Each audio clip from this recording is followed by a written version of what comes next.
Customer states my 2017 Mercedes-Benz S5 is making a squeaking noise during turning. Let's find the noise. All right, this may be a pretty simple one. Look right here. This is your ball joint protective boot that's torn.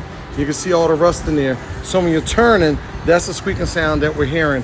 Also, you can see the breakdown here in the rust from this center bushing here. So that comes with the arm. We're gonna do 2 arms. Okay, so this is a new customer. I allowed him to bring the 2 control arms in. I never heard this brand before. All my import guys, let me know if you ever heard of this before. But we're gonna get these 2 control arms replaced. All right, here we go. I'm not sure if this is an issue. These bushings are cracked or cut already before we put them in. I don't know if they cracked them, injected some silicone in them, but this is just a difference in aftermarket parts opposed to factory parts. Let's call the customer.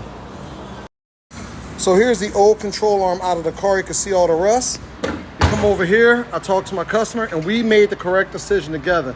Went for genuine Mercedes-Benz part. So we decided to get that cheap shit out of here. No Rock Auto stuff here. We are good to go. All right, so there it is. Factory parts, noise is gone. Thanks again for watching.